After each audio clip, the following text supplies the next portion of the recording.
Well, hello, whoever's here. Skater, hey, darling. I'm sorry I didn't get to call you. As you can see, the Andy stuff went absolutely nuts, crazy. So I haven't forgot you. I just haven't had time, honey. Hey, darling. How is everybody? Higgs Rocket's here. Angel's here. Miss Christie. We'll let a few more people get in here before I go through all this. So, how's everybody doing? Christy, I think they're too big for my face. What do you think? I haven't decided if I like them or not. Oh, fairy tales. Hi, darling. How are you, sweetheart?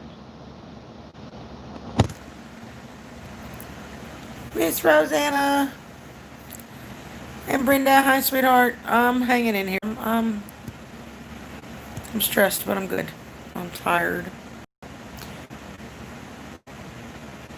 I was tired.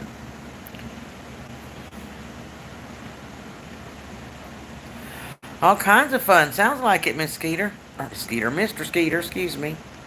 I'm looking at Miss Brenda and talking to you. That's the problem. How are you, Rosanna? You doing all right?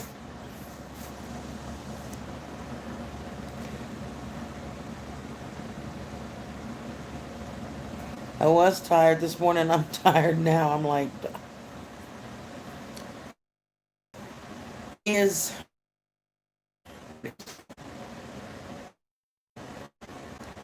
sorry, guys.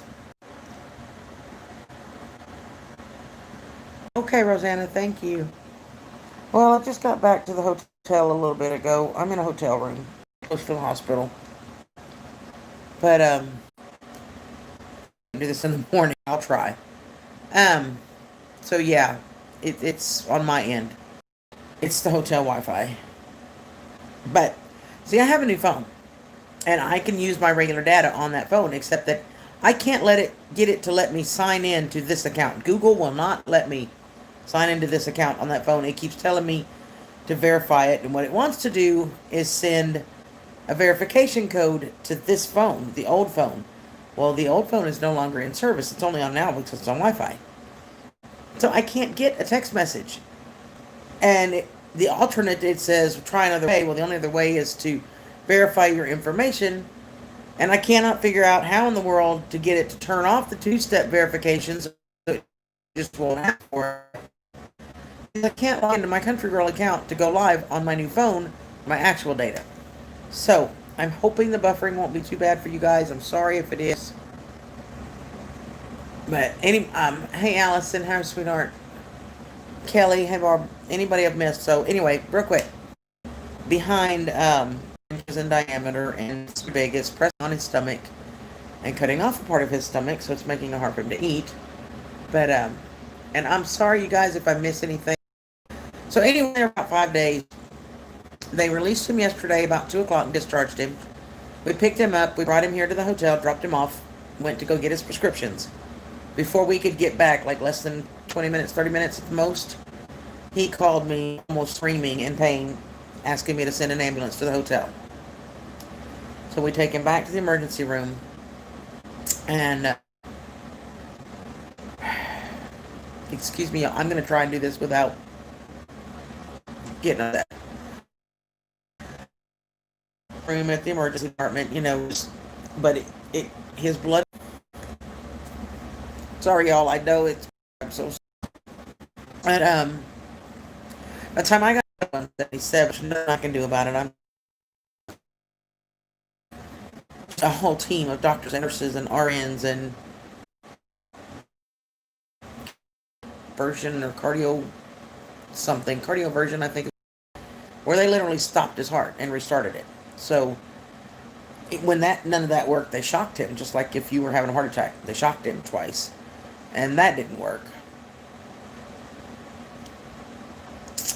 So yeah, we're getting there. It's not just the pain and stuff. It's not just an irregular rhythm that they can reset. Then something is actually causing it.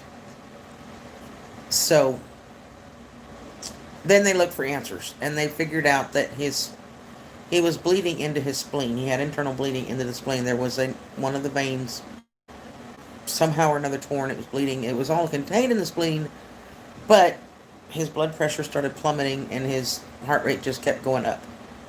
They ended up giving him some blood last night. They gave him two units in the emergency room. They gave him another one when they got him into ICU.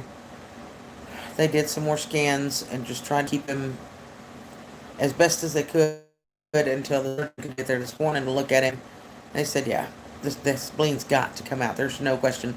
They didn't want to do it because of the cysts and the pancreatitis and everything else that's going on, but there was no choice. His blood pressure was getting way too high, and his heart rate, his heart couldn't sustain that kind of beating.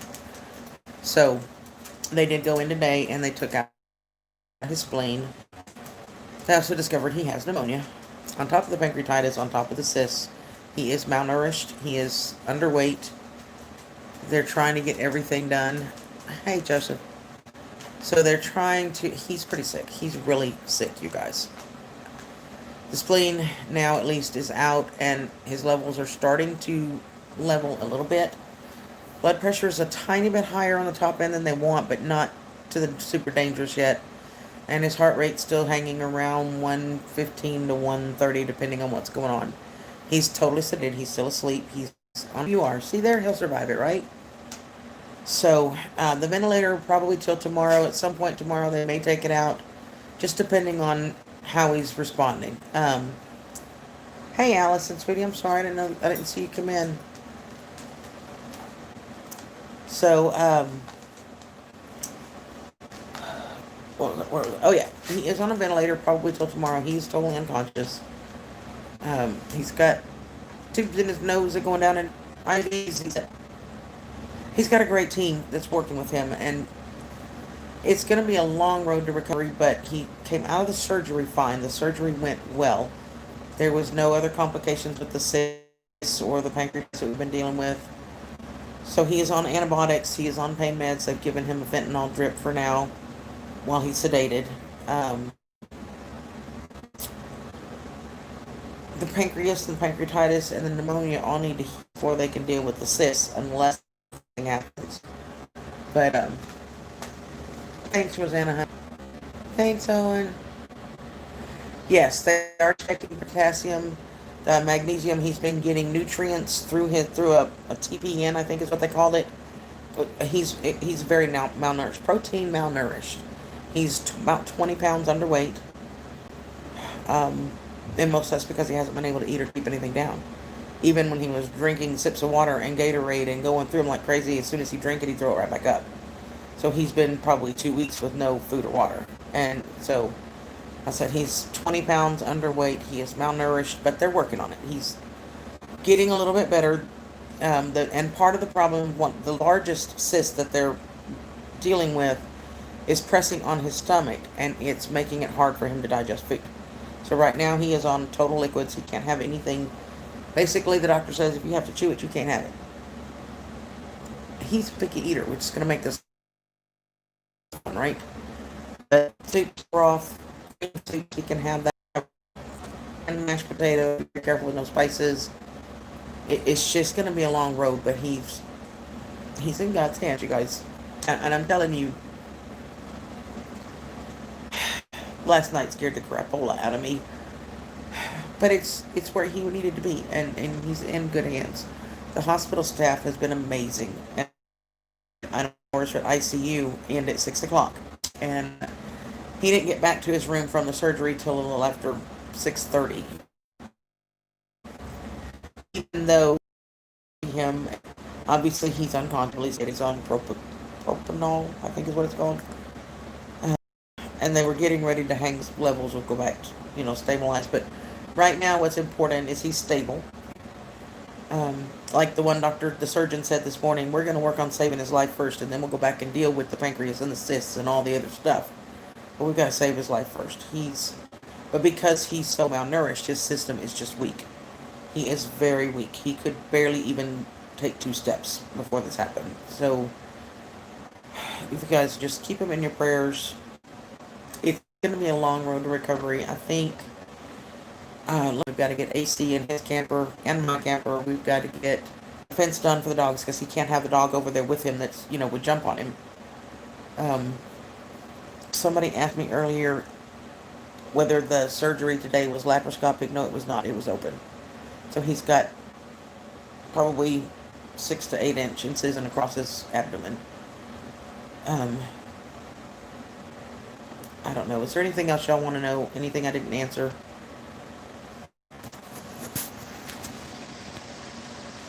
Sorry, y'all.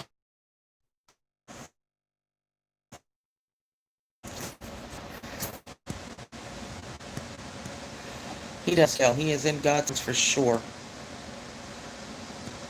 Sugar Creek, hi, sweetheart. Rosanna.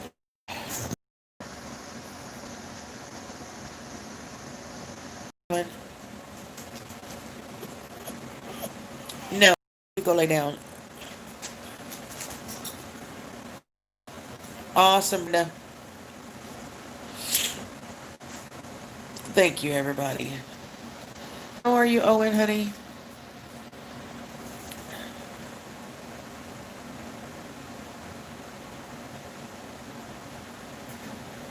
Kiri, he was at the hotel. He called me yelling for an ambulance. So we took him to the emergency room last night after he had only gotten out of the hospital 2 hours before that. And they had to shock him a couple of times, restarted his heart 4 times, stopped it, and restarted it. His blood heart rate was way too high. His blood pressure plummeted at one point. I looked up at the monitors and it was some ridiculous, like 59 or 79 over 56 or over 30. 79 over 30, that's what it was. And, oh, thanks. Good, Owen. I'm glad you're okay. So his heart rate, the blood pressure was plummeting and the heart rate was skyrocketing. At one point, I think it was up at over 200. I am, you guys. I'm, sorry, y'all. I'm just, I think the stress is just catching up with me. I'm okay, though. I'm tired. It just, it's